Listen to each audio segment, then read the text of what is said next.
So I've scaled multiple seven-figure companies, and after years of trial, error, and ultimately success, here's the exact step-by-step formula that I would follow if I wanted to start over today and scale a seven-figure business. Now, the first time my brother and I did this, it took us 3 years. The second company, it took us 18 months. And the third company, it actually only took us 6 months to scale to 7 figures because of this exact formula. So here we go. Step number 1 is become the expert. Now, I'm going to tell you already that this part of the process is going to take the most amount of patience and most likely the most amount of time. And arguably, it's the boring part. In fact, you probably have this urge to want to click off this video right now just with me talking about it. But I will also tell you that this is the most important part and the most foundational part. So what do you do? What are the actual action steps during this time period? Well, it's to really submerge yourself in the industry of wherever you want to start the business in.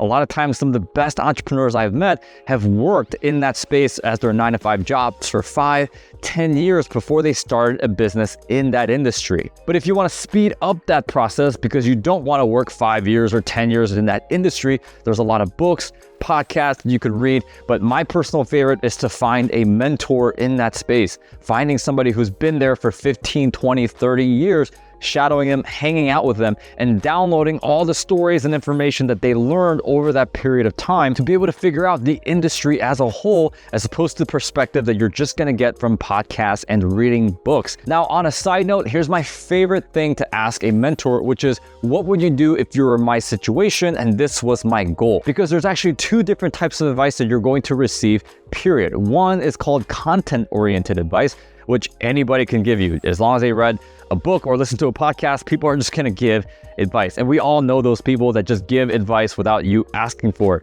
But mentors are gonna give you what's called context-oriented advice, which is why we ask the question, hey, what would you do if you were me? Because they are that 1% of human beings who's actually been there to the mountaintop, done what you want to do, and have lived what you want to live. And they're rightfully so going to look at your context and tell you exactly what they would do if they were you in that situation. And that, in my opinion, is the best advice you could ever receive. So whether it takes 3 months, 6 months, a year, or 3 years, you really want to be patient and take your time becoming the expert and learning the industry that you ultimately want to start a business in, because this is what leads us to step number 2, which is identifying key market problems. In fact, the best businesses I've seen get to 7 figures and get there quickly are when they solve a problem. And unfortunately, you can't identify what the real problems are in that industry unless you first become the expert and learn the industry and figure out where are the biggest holes.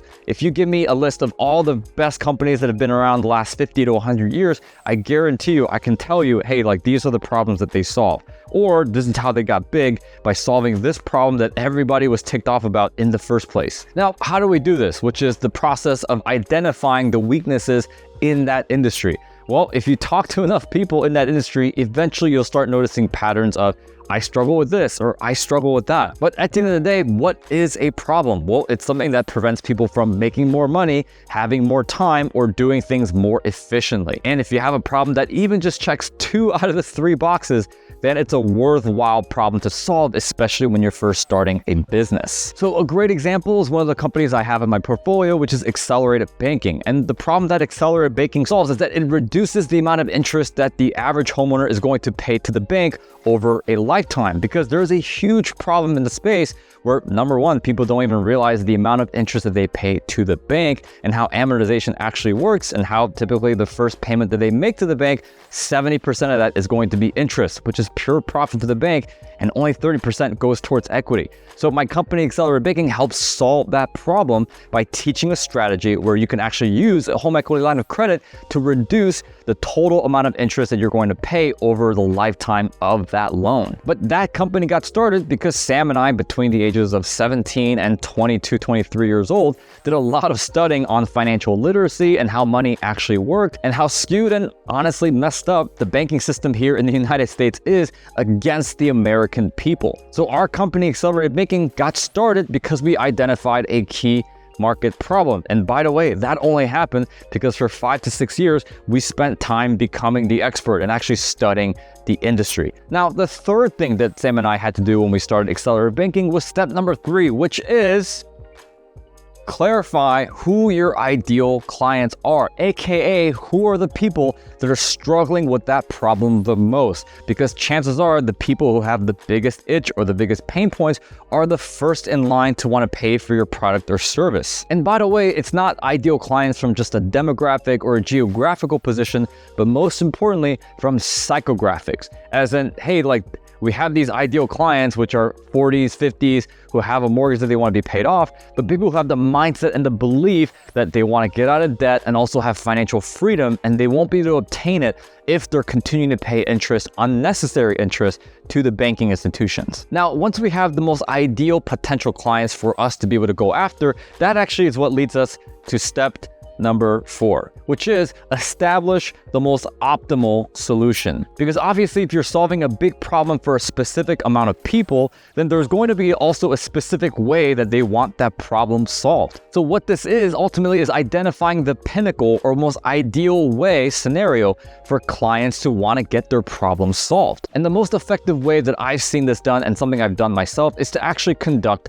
a survey, whether it be through virtual and it's a completely anonymous, or having multiple one-on-one conversation with people in your network already that you believe to be the ideal clients with the problem that your product or service is looking to solve. And some of the questions that I've asked, and I would ask if I were you, is, hey, if I had a magic wand, I could wave it and I can make that problem go away, what is the most ideal way you would like to see it go away? Would you like to do it yourself? Would you want somebody to do it for you? Do you want something afterwards? What is the process? What is the method on how you would like it solved? And how would that emotionally affect you? How would it change your life for the better? What would be the before and after vision of using our product and getting that problem solved? Now, at this point, I want to emphasize that the feedback that you collect and the survey that you conduct is arguably the most important part of the process, because now you're gathering data on how you can successfully sell and distribute later on in the process. Which leads us to step number 5, which is creating the product or service that embody that optimal solution. Because now at this point, you've heard the data and the feedback on how you exactly deliver that. Now, strangely enough, this either takes no time at all or it takes all the time in the world.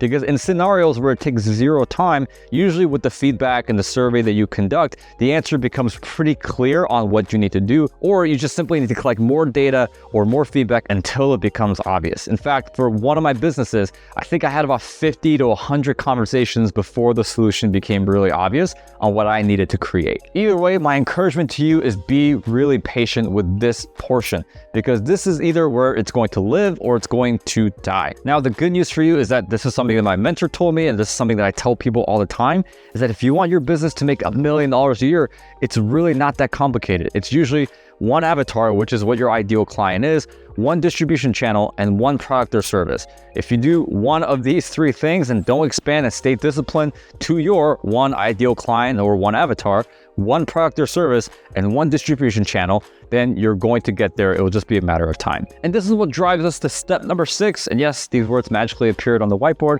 which is to construct an offer around the product or service. Now, again, this is where a lot of the research you did from your feedback and your survey is going to matter the most, because a lot of the keywords that you heard in terms of the emotions and them wanting their problem solved is going to be used in constructing the offer. And my favorite thing to say when it comes to building an offer around the product or service is literally making it impossible for them to say no. In fact, you want them to feel stupid if they're saying no to your offer. And obviously, the oldest trick in the book is the whole buy one, get one free offer, right? Like, that's what most businesses tend to do. But here's my recommendation, and this is something that I've used for me personally that I've worked really, really well.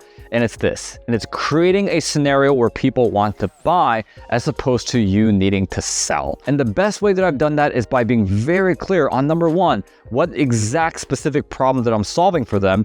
Number 2, by when am I going to be able to do that? And number 3, what is the consequence or their safety net that they're going to have if those first 2 things do not occur? And guess what? If people still don't want to buy after you put together an amazing offer, it might be wise for you to go back to steps 2, 3, and 4, and 5 and figure out, hey, how impactful is the problem that I'm trying to solve? Do I have the right solution?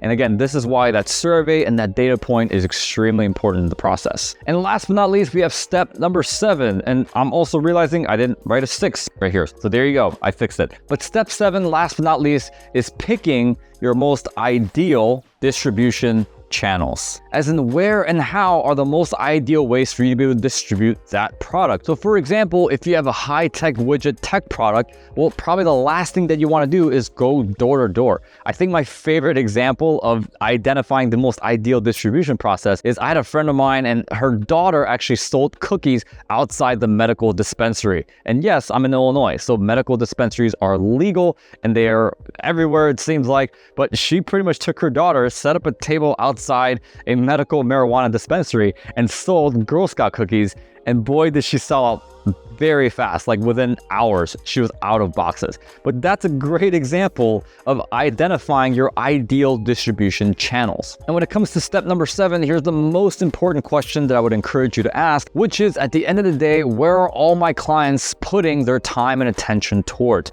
And if you can answer that question, then boom, you'll find the most ideal distribution channels within minutes. Now, after you complete step number 7, here's my ultimate suggestion that rounds out the whole video, which is actually making your product or service completely free for the first 10 people. That way you can actually collect a good amount of testimonials and good track record, and you can use those data points and those testimonials to make your marketing funnel actually even more efficient than what you've already done in steps number 1 through 7. So that being said, guys, if you enjoyed the video, please like and subscribe, and I'll see you guys in the next one.